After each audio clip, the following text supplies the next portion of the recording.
yakin. Karena Allah memilih Ibrahim menjadi pemimpin itu syaratnya seperti itu, beratnya. Nah, kemudian Ibrahim ini pemimpin, apa cirinya pemimpin? Pemimpin itu berpikir tentang future oriented, berpikir tentang masa depan, tentang jangka panjang. Apakah Nabi Ibrahim langsung menerima, terima kasih ya Allah Engkau telah menjadikan aku pemimpin? No, tidak. Ternyata Ibrahim memberi saran. Qala wa min dzurriyyati. Itu kalau diterjemahkan begini para jamaah sekalian, rahimakumullah. Ya Allah, jangan hanya saya yang kau jadikan pemimpin, tapi karena kenabian ini adalah harus ada kontinuitas terus menerus, ada estafet yang melanjutkan perjuangan, ada estafet yang melanjutkan dakwah ini, maka jangan hanya saya yang kau jadikan pemimpin ya Allah, tapi anak cucuku juga jadikan juga seorang pemimpin. Ini syarat Nabi yang diberikan Allah. Kenapa? Pemimpin itu berpikir tentang jangka panjang, berpikir tentang nasib anak cucu. Makanya saya agak terkejut ya ketika viral di sosial media korupsi timah sampai dia mengatakan 271 triliun, ada yang mengatakan 300 triliun. Kalau hari ini ada siapalah orangnya yang menghabiskan itu hari ini untuk perutnya sendiri dan dia tidak berpikir tentang anak cucu, anak bangsa ini nanti makan apa di masa yang akan datang, dihabiskan hari ini, itu sebetulnya bukan ciri pemimpin, tapi itu ciri pengkhianat.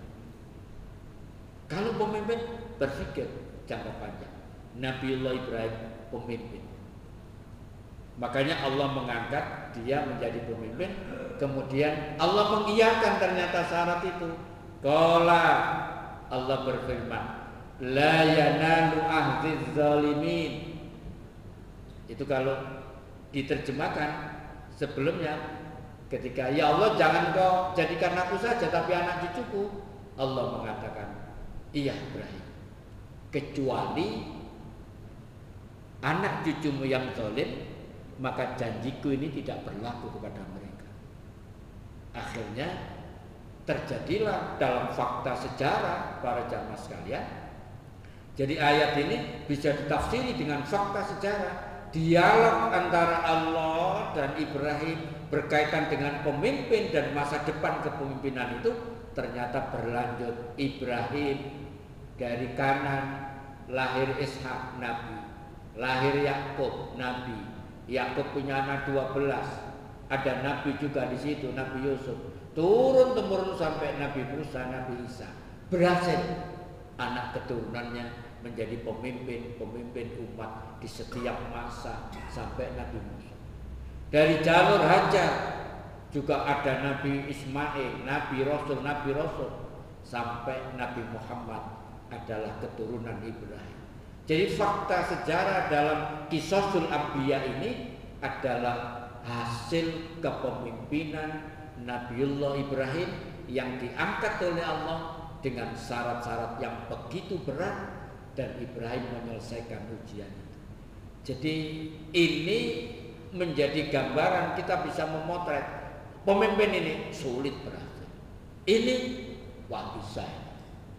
Kita bisa punya ilmu tentang pemimpin yang efektif di masa yang akan datang itu dengan belajar dari kepemimpinan Nabiullah Ibrahim yang dipilih langsung oleh Allah Subhanahu wa ta'ala. Kemudian yang ketiga, para jamaah sekalian, teladan pendidikan. Pendidikan itu kalau dalam konteks kenabian pertama doa ternyata. Allah menyebut ayat berkaitan doa Nabi Ibrahim, Rabbi habli minas sholihin. Ya Allah, berikan kepadaku anak yang soleh. Kemudian Nabi Zakaria juga doa, Rabbi habli min ladunka dzurriyyatan thayyibatan. Sama maknanya walaupun redaksinya berbeda. Ya Allah, ya Tuhan kami, berikan kepada kami anak dari sisimu dzurriyyatan thayyibatan, anak yang baik. Jadi kalau bicara siapa anak baik, ya anak yang soleh itu. Kalau bicara siapa anak yang soleh itu, ya dzurriyyatan thayyibah itu. Jadi Al-Quran itu saling menafsirkan, ayat satu ditafsiri ayat yang lain. Kemudian dua ayat ini kalau boleh saya kutip juga, itu ditafsiri oleh ayat yang lain, yaitu surat Ali Imran ayat 113 sampai 114 yang bicara tentang karakteristik orang yang soleh. Ini kan masih umum. Rabbi habli minas solihin, Rabbi habli min ladunka dzurriyyatan thayyibah. Kan masih umum. Siapa mereka itu? Konkretnya seperti apa anak yang soleh itu? Ternyata anak yang soleh itu harus memenuhi 6 indikator. Itu disebut berurutan dalam Ali Imran 113 sampai 114 itu. Yang pertama, ummatun qaimatun. Anak soleh itu jujur, umat yang jujur. Jadi kalau dalam perspektif pendidikan para jamaah sekalian, kalau anak kita itu sudah jujur, tidak suka berdusta, terutama kepada kedua orang tua, itu 80% kita sudah berhasil mendidik. 80%. Tapi kalau anak itu sudah tidak jujur kepada kedua orang tua, itu luar biasa nanti resikonya kita sebagai orang tua. Kepada kedua orang tua saja tidak jujur, apalagi kepada publik. Oleh karena itu, kejujuran ini menjadi penting bagi setiap kehidupan, baik circle terkecil, keluarga, masyarakat, apalagi bangsa dan bernegara. Kalau sampai nanti turunan orang yang tidak jujur ini menimpa para pejabat, para pemimpin, kemudian tidak jujur, suka berdusta, itu dampaknya tidak saja pada dirinya dan keluarganya, tapi pada masyarakat dari Sabang sampai Merauke. Maka akan hancur sebuah bangsa apabila komponen-komponen pengurus bangsa itu tidak jujur. Begitu jujur ini penting sampai Nabi mengatakan alaikum bisidqi. Jadilah kamu orang yang jujur. Fa inna sidqa, karena sesungguhnya kejujuran itu yahdi ilal birri, jalan menuju kebaikan. Wa innal birra yahdi ilal jannah, karena kebaikan itu jalan menuju surga. Sebaliknya kata Nabi, wa iyyakum bil kadzibah, dan jauhilah olehmu sifat dusta. Fa innal kadziba yahdi ilal fujur, karena sesungguhnya dusta itu jalan menuju keburukan. Wa innal fujur yahdi ilan nar, dan keburukan itu jalan menuju api neraka. Jadi jujur, indikator pertama pendidikan itu anak yang soleh itu jujur. Yang kedua, yatluna ayatillahi anal laili, membaca Al-Quran di waktu malam. Yang ketiga, wahum yasjudun, tahajud ini maknanya. Jadi orang soleh itu menegakkan qiyamul lail. Yang keempat, yu'minuna billahi wal yaumil akhir, beriman kepada Allah dan hari akhir. Yang kelima, wa ya'muruna bil ma'ruf wa yanhauna 'anil munkar, ada kepedulian terhadap dakwah, amar ma'ruf, nahi munkar. Kemudian yang keenam, yang terakhir, wa yusari'una fil khairat, yaitu orang-orang yang terdepan dalam kebaikan. Nek ngelakoni api akas. Wa ulaika minas sholihin, mereka itulah orang-orang yang soleh. Yang terakhir para jamaah sekalian, ujian terberatnya lagi, yaitu teladan pengorbanan. Ini Ibrahim kan masih di Palestina. Sekali waktu datang ke Mekah, sekali waktu datang melihat perkembangan anaknya dan istrinya. Maka diceritakan dalam surat As-Saffat ayat 101 sampai 102, falamma balagha ma'ahu sa'ya, maka ketika dijenguk kok Ismail sampai pada usia yang sanggup membantu ayahnya meninggikan Ka'bah, Ibrahim jadi ngudek lulu bagian neladeni tukang. Jadi sudah perkiraan usia berapa? 12-13 tahun. Sudah fisiknya sudah bisa, sudah balik, sudah bisa diajak dialog.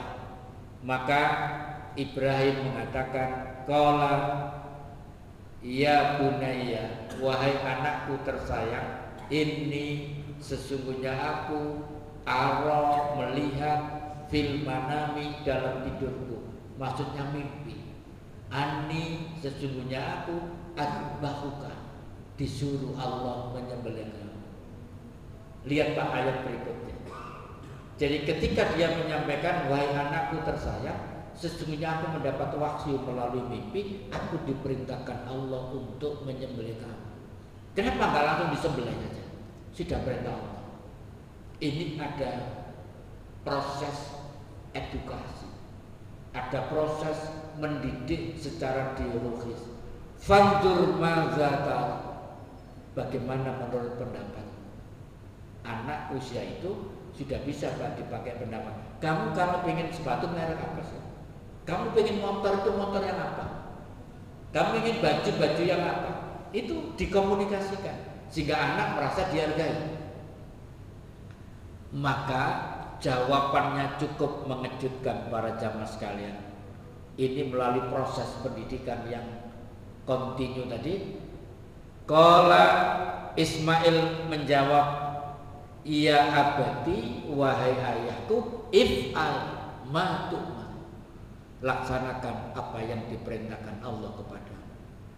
Ini kan nggak sederhana. Ada proses pendidikan anak sehingga anak ketika harus menerima keputusan besar ini soal penyembelihan, kalau itu datangnya dari Allah, if'al ma tu'mar, inilah anak yang saleh. Jadi kalau bapaknya sudah diyakini sebagai benar, jadi kita ini Pak, dalam ayat ini pelajarannya, anak kita harus meyakini bahwa ayahnya itu benar. Itu penting. Istrinya meyakini bahwa suaminya itu benar. Maka kalau anak kita meyakini itu, maka ketika ayah itu mengatakan sesuatu dan dinilai benar, anak itu mengatakan sami'na wa ata'na, tidak akan membantah. Ini Ismail. If'al ma tu'mar, satajiduni insyaallah minas sabirin. Engkau akan melihat diriku sebagai orang-orang yang sabar. Maka disembelih. Sudah sepakat ayah anak melaksanakan perintah Tuhan, disembelih. Tapi namanya orang tua nggak kuat Pak. Bayangkan harus menyembelih anak. Apa kata Ismail? Wahai ayahku, tutuplah matamu. Ditutup. Kemudian disembelih. Turun ayat, wa idzibtala Ibrahim rabbahu bikalimatin fa'atammahunna. Ibrahim, engkau lulus ujian. Itu ayat itu turun ketika Ismail diganti dengan domba yang kedua.